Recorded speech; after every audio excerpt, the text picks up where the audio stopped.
Motor cycle, bicycle, তারপরে ছাতা, chair, এত ফোন ছিল।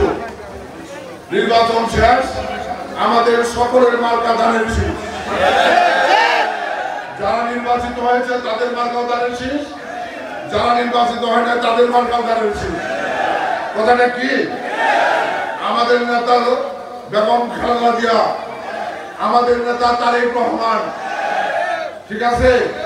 এনে যারা বিজয়ী হয়েছে তারাই দল করবো, যারা বিজয়ী হয় না তারা দল করবো না, এটা মনে করার কথা নয়। ফলাফল ঘোষণা করতেছে আর কি, রেজাল্ট ঘোষণার পর থেকে সকলে মিলে একসাথে চলবো আমরা। রাজি আছি?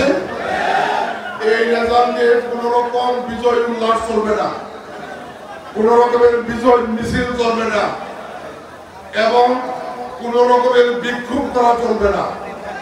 যারা নির্বাচিত হয়েছে তাদের নেতৃত্বে আগামী দিনে মাদারগঞ্জ উপজেলা বিএনপির সকল নেতাকর্মী, অঙ্গ সংগঠনের সকলের নেতাকর্মী তাদের নেতৃত্বে একসাথে দল পরিচালনা করবে। রাজি আছি আমরা?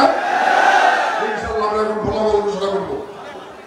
আমাদের সাধারণ সম্পাদক পদে 2 জন প্রতিদ্বন্দ্বী প্রার্থী ছিল। রাজনীতিতে কারো অবদান কম নয়, কারো ত্যাগ আমরা অস্বীকার করি না।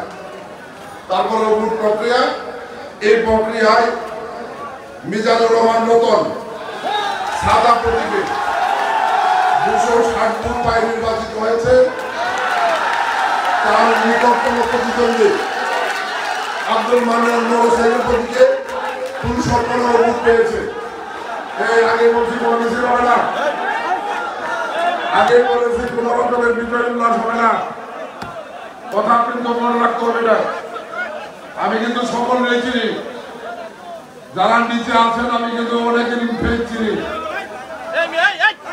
তাদের যে নির্দেশনা, এই নির্দেশনার বাইরে এক চুল চলার চেষ্টা করবেন না। সভাপতি পদে অ্যাডভোকেট মঞ্জুর কাদের বাবুল খান 353 ভোট পেয়ে নির্বাচিত হয়েছে। তার নিকটতম প্রতিদ্বন্দ্বী আইজুল ইসলাম মঞ্জু চেয়ার প্রতীকে 223 ভোট পেয়েছেন। আমরা সভাপতি পদে অ্যাডভোকেট মঞ্জুর কাদের বাবুল খান, সাধারণ সম্পাদক পদে মিজানুর রহমান রতনকে নির্বাচিত ঘোষণা করছি। আবারও বলছে কোন বিজয় উল্লাস হবে না। আমাদের মার্কাকে,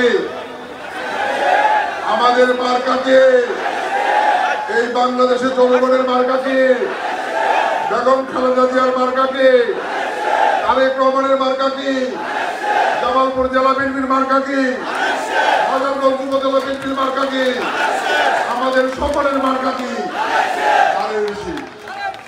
আমাদের নেতারা তারেক রহমান, আমাদের নেতাকে, আমাদের নেতাকে, আমাদের নেতাকে বেগম খালেদা জিয়া এগিয়ে চলো।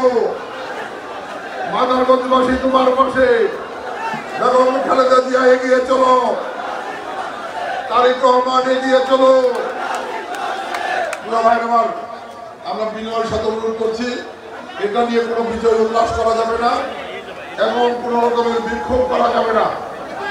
আজকে এই ঐতিহাসিক সম্মেলনে আপনারা উপহার দিয়েছেন, এর জন্য আন্তরিকভাবে ধন্যবাদ জানাচ্ছি। আপনারা নিশ্চয়ই খেয়াল করেছেন আমাদের বিপ্লবী সাংগঠনিক সম্পাদক আজকের এই সম্মেলনের প্রধান বক্তা এই বেটাই